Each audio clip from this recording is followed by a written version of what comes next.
प्रभु यीशु मसीह ने आख्या ये शख्सा तेरी इन्नी नेक आ तेरा इन्ना विश्वास या तेरे पाप माफ किए जाते हैं।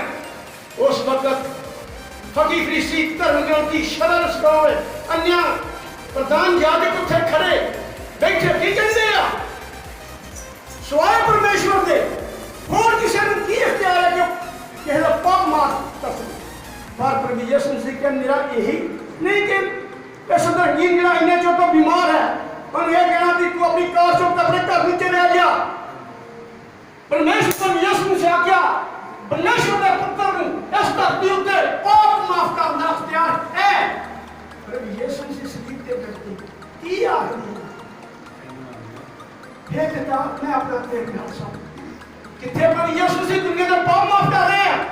आप सलीब ते लड़के की कह रहे हैं हे पिता मैं अपना आत्मा तेरे हाथ में।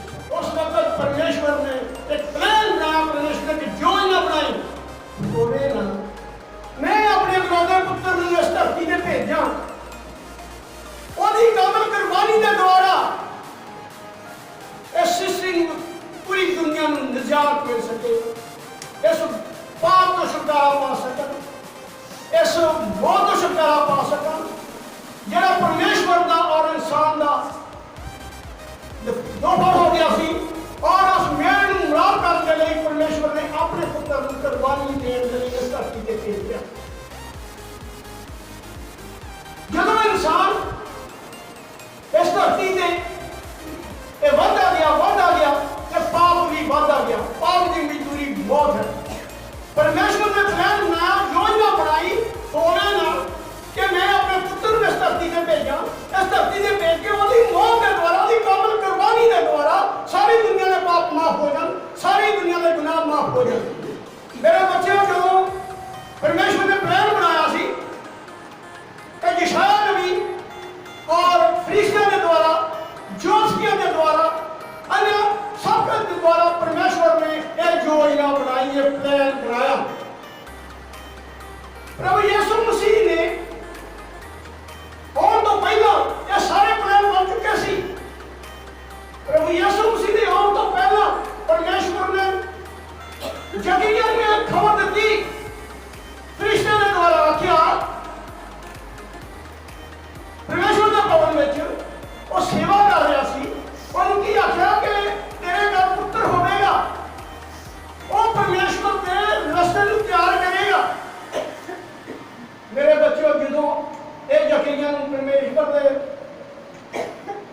फरिश्ते ने गल कही और क्यों की आखना जकरिया कहता देखो असीं बुढ़े हो गए बुजुर्ग हो गए तो असीं पुत्र जन्म उन्हें आख्या तू परमेश्वर के हुक्म की बेअदबी किया तू परमेश्वर ने तुझ जाने इसलिए तू तेरा जुबान बंद कर दी जाती है।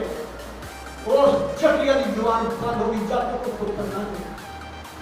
मेरे बच्चों उस वक्त मरियम को संदेश आया कि तू हमला होगी तू पुत्र जनेगी और तू उन्होंने यीशु रखी आप किया जब तक मैं मर जाऊंगी किधर हो सकता है क्या परमेश्वर की तरफ ये परमेश्वर का प्लान है परमेश्वर की योजना है। ठीक है मैं परमेश्वर की बातें मुझे स्वीकार कर लूं। हाँ तेरी मासी ईश्वर और छठा महीना है और भी पुत्र पैदा हुआ है। मरियम उसे बकर अपनी मासी के घर हमारी करती गई उसे को 3 महीने रही 3 महीने बाद ईश्वर का टाइम आ गया और वो बच्चा जनी और बच्चा जब जनी और वो जकरिया का मुंह बंद सी वो 8वें दिन का नाम जप करना सी ते सारे जिला कहने लगे पर उन्होंने एक फटी करती जकरिया वाल की जकरिया ने जो लिखना शुरू किया यूहन्ना वो जुबान खोल गई बोलो हालेलुया। वो मेरे बच्चों का परमेश्वर जिन्होंने तुसी मनते हैं और सब कुछ करने की सामर्थ रखता है। ये यूहन्ना जिन्होंने जिंदा जाके अपने परमेश्वर की प्रेम को बड़ाई कर रहा परमेश्वर के रास्ते को तैयार कर रहा कि मैं पीछे कोई आ रहा है मैं उहदे कशमा खोलने के योग नहीं हूं। मेरे बच्चों ज्यादा एक नंबर का शार कर देते हैं कि जो प्रभु यीशु मसीह पैदाइश नहीं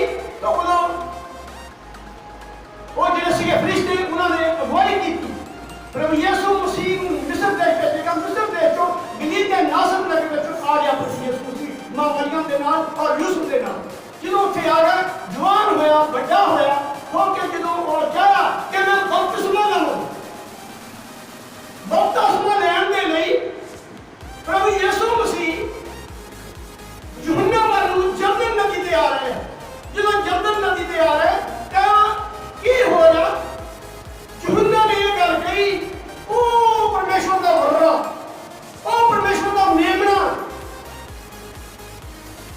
जगत के पाप गुनाह उठा ले जाने के लिए आ रहा है। तो मेरे बच्चों, परमेश्वर का ਤੁਹਾਡੇ ਪਾਪਾਂ ਦੇ ਬੜੇ ਗੁਨਾਹਾਂ ਦੇ ਲਈ ਚੁੱਕਣ ਲਈ ਉਠਾ ਕੇ ਲੈ ਜਾਣ ਲਈ ਸਲੀਬ ਤੇ ਕੁਰਬਾਨੀ ਦੇ ਕੇ ਤੁਹਾਡੇ ਪਾਪ ਨਾ ਉਠਾ ਕੇ ਲੈ ਜਾਣ। और ये सत्वा कलमा जो उन्होंने परमेश्वर की हजूरी में बोला है, और सत्वा कलमा जब प्रभु यीशु मसीह ने किया है, पिता मैं अपना आत्मा तेरे हाथों में सौंपता हूं, ਤਾਂ ਇਸ ਸਤਵੇਂ ਕਲਮੇ ਨੂੰ बोलने तो पहला लिखा हैकल चारों पासे अंधेरा छा गया और हैकल का पर्दा फट के दो हिस्से हो गया। और इस कलमे ने बड़ी खूबसूरती के नाल बयान किया। साडे गुजार साहब ने बहुत ज्यादा बरकत बख्शते और अपने नाम में बदल दिया। और लिखा जाता है कि जेड़ा अंधेरा छाया गया ये बड़ी आसमानी घटना सी।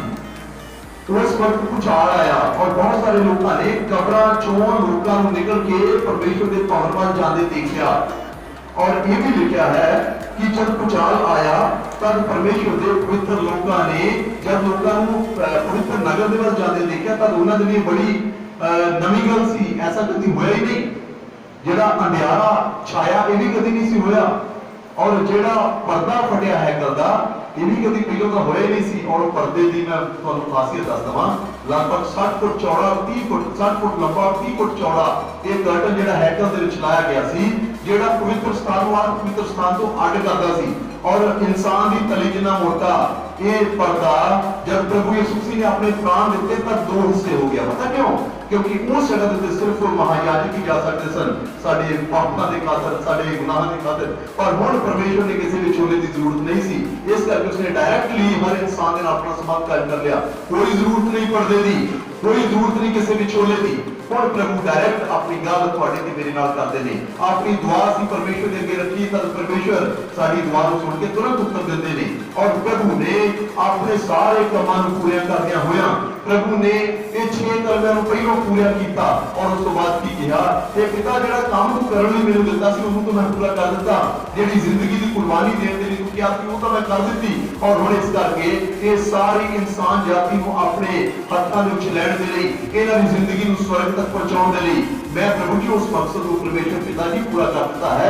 इस करके ये पिता मैं अपना आत्मा तेरे हत्थां दे विच सौंपदा हां। हुण इस तो बाद मैं दुनिया दे विच एवें नहीं विचरांगा, मैं दुनिया नूं चलदे फिरदे नजर नहीं आवांगा, मैं दुनिया दे विच मनुख बन के नहीं फिरांगा, बल्कि पवित्र आत्मा दे रूप विच सदा इन्हां दे नाल बणिया रहांगा। वो आत्मा जिहड़ा परमेश्वर ने दित्ता सी वो आत्मा प्रभु ने उस मकसद को पूरा करने तो बाद फिर दोबारा परमेश्वर के हाथों में सौंप दिता। पता क्यों?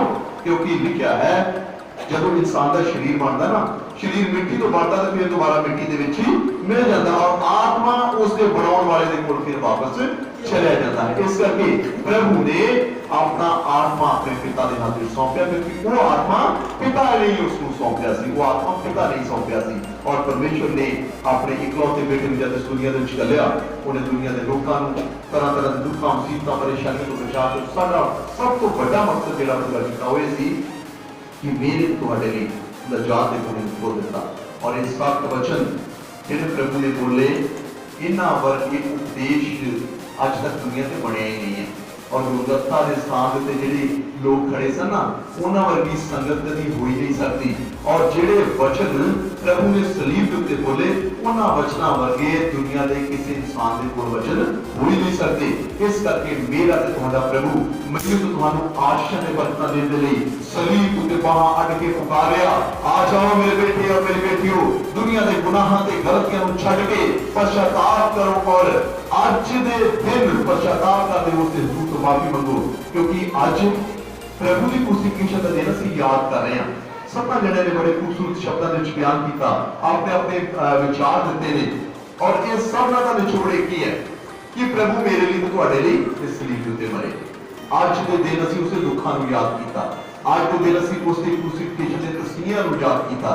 और ये मौत जिहड़ी मेरी ते तुहाडी सी उस नूं जद प्रभु ने लिया असीं उस चीज़ को महसूस करने की कोशिश की। सो अज जब ਅਸੀਂ ਆਪਣੇ ਘਰਾਂ ਦੇ ਵਿੱਚ ਜਾਵਾਂਗੇ आराधना तो बाद भी की होता है गुड फ्राइडे की आराधना तो बाद कोई आपस में गलबात नहीं की जाती और ब्लैक कपड़े के नाल पवित्र स्थान और पवित्र स्थान ढकिया जाता क्योंकि सूर का समय जो गिना जाता और इसके बाद कोई आपसी गलबात नहीं की जाती और असं अपने घरों के विच जाने और जाके दुआ दे विच कल का समा में व्यतीत करते हैं और फिर परसों के दिन खुशी के जयकारियां के नाल आवांगे प्रभु के जी उठन का दिहाड़ा मनावांगे और प्रभु के जी उठन के दिहाड़े को मनाते मनाते असं उसके फिर दोबारा आने के इंतजार के विच प्रभु की जय जयकार करांगे सो प्रभु के वचनों के नाल तुहानू मैनू और हर सुनने वाले को बरकत और आशीष देवे आमीन आराधना के विच जिहड़ा इंतजाम भैणां ने कीता उन्हां सारियां भैणां दे इन्हां दे घराणे दे दुआ करांगे और संडे सर्विस दी सर्विस जिहड़ी सनराइज सर्विस का इंतजाम कीता उस भैन का उस परिवार का कि असीं धन्नवाद करते हैं दोपहर के इंतजाम के लिए जिस परिवार ने किया उस परिवार का धन्यवाद करते हैं और दुआ करिए रहम दिल पिता परमेश्वर सारे इंतजाम तुसीं चाहुंदे हो और जब तुहाडे बच्चे तुहाडे दित्ते होए दे विचों प्रभु तुहाडी खिदमत दे दिंदे हैं तुसीं खुश होंदे हो और तुसीं उन्हां दी शुक्रगुजारी कबूल करके कई गुणा वधा के आशीषां ते बरकतां दे विच तुहाडी दया प्रभु तुहाडे बच्चों दे नाल बनी रहे तुहाडा रहम तुहाडे बच्चों दे नाल बने रहे ये परिवार किसी तरह की घटी कमी से कमजोरी के नाम बरकतां होण आशीषां होण प्रभु जी अज की इबादत में तुसीं साडी साथी निगरानी तुसीं थोड़ा सा पास कर और इबादत के बाद जब थोड़े बच्चे खाने खाते हैं प्रभु उससे भी बरकत आशीष हो हर घटी कमी कमजोरी को उच्चार हो यीशु के नाम से मांगते हैं सारे अपनी जगह खड़े हो जाइए प्रभु की सिखाई बात बोलेंगे आज से बाद जो आसमान पर है तेरी बात तेरी बात आसमान पे जमीन पे बड़े रोज ये वैसे अपने पूरा माफ करते हैं तू सारे जगह माफ सर समाइश ना है बस क्योंकि बात खुद तो जला हमें हम सारे खुदावंद यीशु मसीह का फजल खुदा बाप मोहब्बत और रूह कुदस की बात और शिकार असा सबना नाल कोई मानता रहना हुण तो लेके अब तक होंदी रहे आमीन आमीन हुण इस इबादत का समय